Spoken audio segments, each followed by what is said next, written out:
Adama Bictogo and Alassane Ouattara. The break is over. The rumor mill had been simmering for months, but today, the facts are clear. Alassane Ouattara, the despot of the lagoons, no longer wants to hear from Adama Bictogo. Their relationship is over. He no longer takes the phone and studiously avoids him. Yet, not so long ago, when the legal steamroller was unleashed against Bictogo, the latter went to the home of old Grigou, swearing by the heavens that he would be loyal until his grave. In a pathetic scene, the father didn't hesitate to roll on the ground before the despot of the lagoons, humiliating his plump posterior, to beg for mercy from the man he worships like a god. Yes, the tyrant Ouattara had agreed to stop the legal proceedings, thus sparing Bictogo and his family the humiliation of a prison sentence. But this pardon was a facade, the trust was never renewed. Since then, relations have deteriorated further. Within the despot of the Lagoons clan, Bictogo is readily accused of funding cyber activists tasked with insulting their leader on a daily basis. Some even claim to have proof.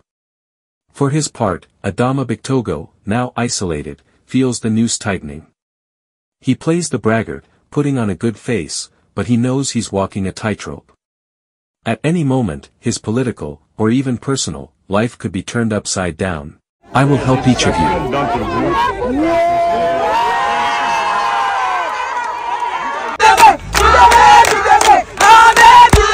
The rift between the two men is now complete, and appearances no longer deceive anyone.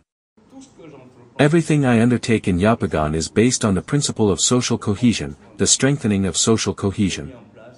I established the Council of Traditional and Community Leaders. As I told you, Yopougon is the synthesis of all the communities of Côte d'Ivoire. So by establishing a communal community council, this allows me to have regular meetings with all the communities, but governed by a council. I established the Communal Health Council, the Communal Security Council, and the Communal Education Council. It is a commune that has practically gone nearly 20 years without benefiting from investments commensurate with the needs of the population. It is a commune that therefore needs significant investment in infrastructure. There are three major priorities for me in Yopougon: road infrastructure, health infrastructure, and educational infrastructure. Today, these are three key elements for which I am fighting. And I hope that during my term, we will experience significant improvements in education, infrastructure, health, and road infrastructure. The construction of road infrastructure, hospitals, and high schools is the government's responsibility. The municipality is the city. Once you are elected, you must have a policy of unity and strengthening social cohesion, notwithstanding differences in viewpoints on certain aspects. This is normal because we must not settle into a single-mindedness.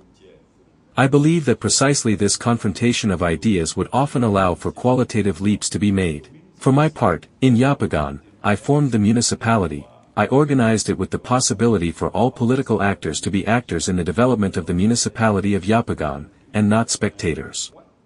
This is what allows me to have a strong ongoing relationship with all the communities because they have taken ownership of the municipality.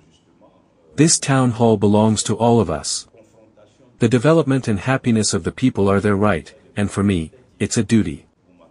I have developed a sense of responsibility towards these people.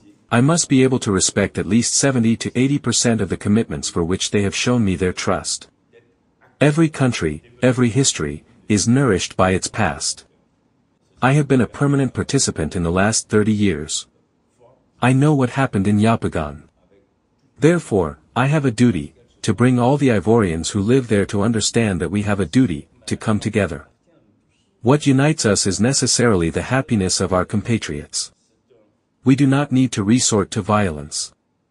I am for the debate of ideas, the contradictory debate. I respect all ideas. I respect all proposals, but I believe that, ultimately, we have opted for democracy. Democracy is about majority rule while respecting minorities. I believe in that, and I'm committed to that approach. Chris Yopy does not lie. Find Chris Yopy on his 2 YouTube channels, his Rumble channel, his TikTok, X, Instagram, VK and Threads accounts.